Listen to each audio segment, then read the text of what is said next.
इस मूवी का नाम है लिवियाथन, जो रिलीज हुई थी 1989। तो चलो कहानी को स्टार्ट करते हैं।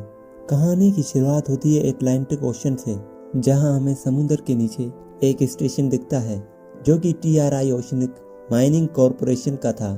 यह कंपनी समुद्र के गहराई में छिपे मेटल और कीमती पत्थरों को निकालने का काम करती थी। इस वक्त यहाँ कुछ लोगों को सर्चिंग करने के लिए करीब 90 दिनों के लिए भेजा गया था। यहाँ ये लोग समुद्र के जमीन के सैंपल लेकर उनके बारे में सर्चिंग करने आए थे, ताकि वो पूरी दुनिया को समुद्र के बारे में ज्यादा से ज्यादा बता सकें और अपनी कंपनी को भी और ऊंचाइयों पर ले जा सकें। इसके बाद सीन चेंज होता है समुद्र में मौजूद 3 लोगों पर, जिनमें लड़की का नाम था वेली और इन दोनों आदमियों के नाम थे सिक्स पैक और DGCS। ये तीनों समुद्र में मौजूद कुछ खास तरह के दिखने वाले पत्थरों का सैंपल ले रहे थे। काम पूरा होने के बाद ये तीनों बेस की तरफ जाने लगते हैं, क्योंकि इनका बेस में जाने का टाइम हो गया था। जाते वक्त ये दोनों सीधे बेस की तरफ जाते हैं, लेकिन वहाँ पर सिक्स पैक एक कीड़े को देखता है, जिसे पकड़कर सिक्स पैक अपने साथ से बेस में ले जाने लगता है। लेकिन इसी बीच DGCS के सूट में ऑक्सीजन लेवल कम होने लगता है। ऑक्सीजन लेवल के घट जाने से DGCS सही से सांस नहीं ले पाता और इसी वजह से वो कुछ कह भी नहीं पाता।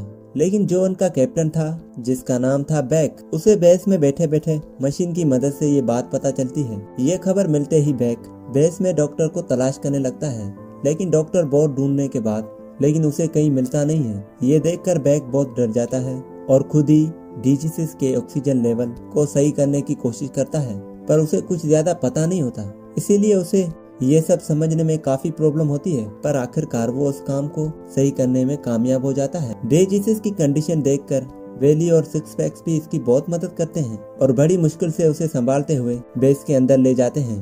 बेस में लाने के बाद ये देखते हैं DGCS अब भी जिंदा है और उसकी सांसें जो है वो चल रही है, लेकिन ऑक्सीजन लेवल की वजह से वो बेहोश हो गया था। कुछ देर बाद DGCS को होश आ जाता है और हम देखते हैं कि DGCS अब ठीक है। इसके बाद बैक सब लोगों के साथ एक मीटिंग रखता है और बताता है कि 3 दिनों के लिए और है। इस एक्सपेरिमेंट को करने के बाद हम वापस जमीन पर चले जाएंगे। ये सुनकर सब लोग खुश होने लगते हैं। इसी बीच यह डॉक्टर भी आ जाता है। डॉक्टर को देखकर बैक उस पर काफी गुस्सा होता है। मैं तुम्हारी शिकायत सीनियर से करूंगा। फिर डॉक्टर कहता है कि आखिर मेरी गलती क्या है। इस पर वेली कहती है कि DGCS के सूट में ऑक्सीजन लेवल कम हो गया था। अगर इसको वक्त पर हैंडल नहीं किया जाता तो उसकी जान भी जा सकती थी। ये सुनकर डॉक्टर को अपनी गलती का एहसास होता है और उन सबको सॉरी भी बोलता है। इसके बाद फिर से वो सब अपने अपने काम में लग जाते हैं। लेकिन विली जब सबके सूट चेक कर रही होती है तो उसे अपने सूट में कुछ हलचल महसूस होती है। जब विली अपने सूट को खोलती है तो वही समुद्री कीड़ा जिसे सिक्स पैक ने उठाया था,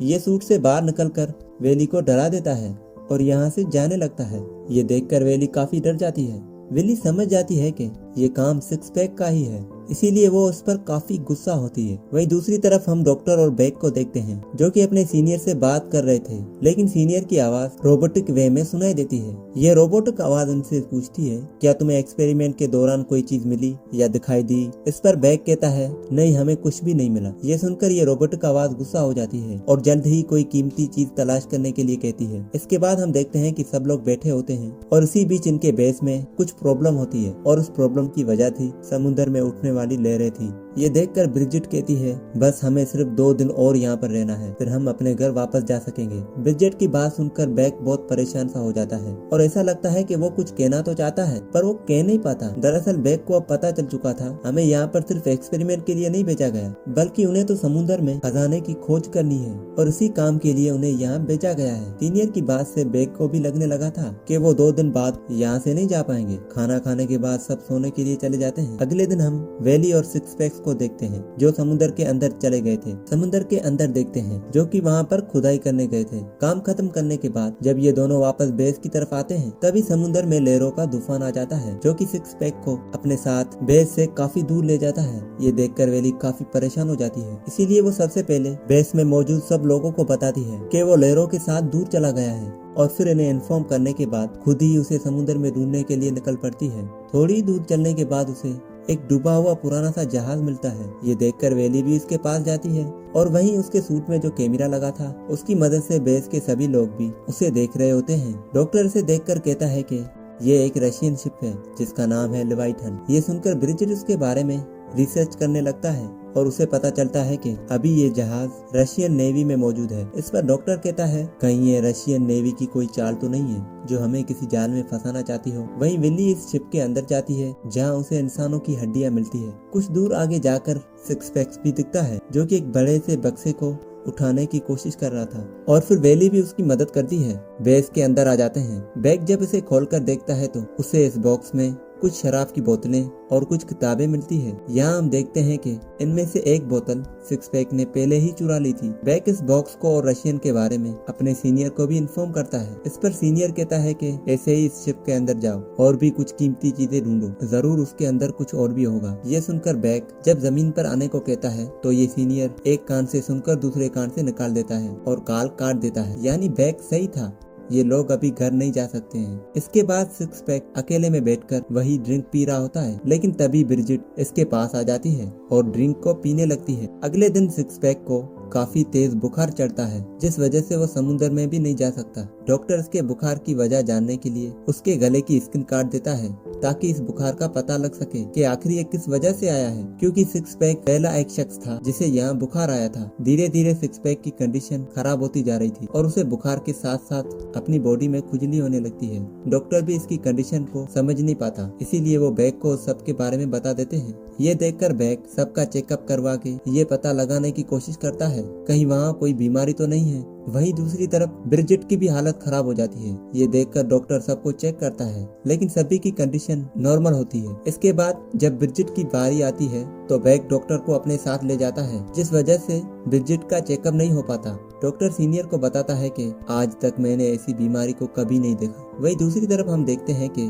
ब्रिजिट को वॉर्मट हो रही है। ब्रिजिट की कंडीशन देखकर विली उसे संभालती है और जल्दी से डॉक्टर को बुलाने चली जाती है, लेकिन डॉक्टर के पास जाने से पहले जब वो सिक्स पैक के पास जाती है तो वो देखती है कि उसकी बॉडी पे अजीब तरह के घाव हो चुके थे। ये देखकर वेली रोने लगती है। जब ये लोग ब्रिजिट के पास आते हैं तो देखते हैं कि ब्रिजिट अब मर चुकी थी, इसीलिए वो सिक्स पैक और ब्रिजिट को एक साथ रख देते हैं। लेकिन जब डॉक्टर बाद में उनके पास आता है और देखता है कि उन दोनों की बॉडी जुड़कर एक जानवर की तरह बन चुकी थी और उसकी वजह थी वो खतरनाक वायरस, और ये सब मिलकर उस बॉडी को बाहर फेंकने का डिसाइड करते हैं।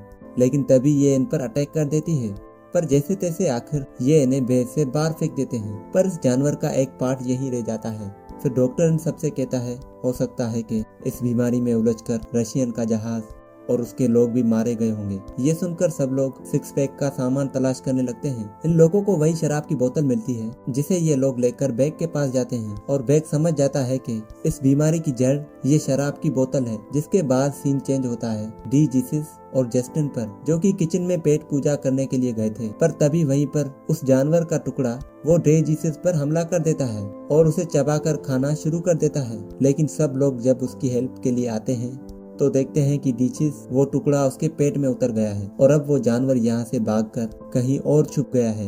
इसीलिए बैग सबको हथियार देकर अपनी प्रोटेक्शन और उसको मारने का ऑर्डर देता है। इसी बीच वो जानवर कॉक के पैर पर हमला करके उसके पैर में पकड़ लेता है, लेकिन खुशकिस्मती से यहाँ डॉक्टर आ जाता है और उसका पैर काटकर उसे जानवर से बचा लेता है। इस तबाही के बाद जस्टिन और बैग उसे पकड़ने के लिए एक प्लान बनाते हैं और अपने खून की कुछ बूंदें गिराते हुए रूम की तरफ जाते हैं ताकि वो जानवर स्मेल सूंघता हुआ कमरे में आ जाए और ये उसे वहीं पर ही बंद कर दें।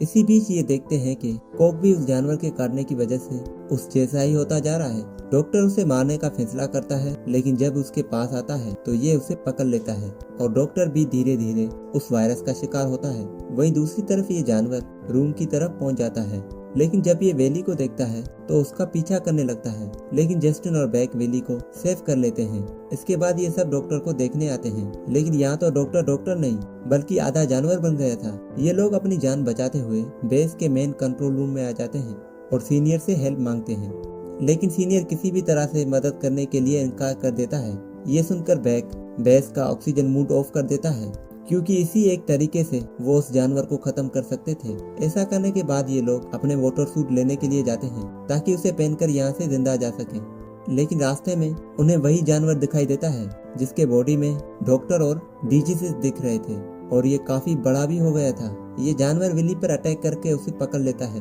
पर बैग उसे बचाकर यहाँ से ले जाता है। वहीं दूसरी तरफ जस्टिन सबके वाटर सूट को एक्टिव करता है और यहाँ से निकलने के लिए तैयार करता है और तीनों सूट पहनकर यहाँ से निकलने लगते हैं। लेकिन बैग का पैर यहीं पर ही फंस जाता है। इसी बीच ये क्रिएचर भी यहाँ आकर उस पर हमला कर देता है, लेकिन ये खतरों का खिलाड़ी उसे चकमा देकर बेस से बाहर निकल जाता है।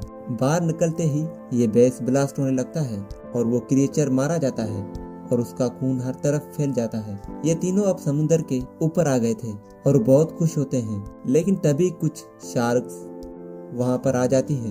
लेकिन तभी वहाँ पर हेलीकॉप्टर आ जाता है और उसकी आवाज सुनकर ये शार्क यहाँ से भाग जाती है।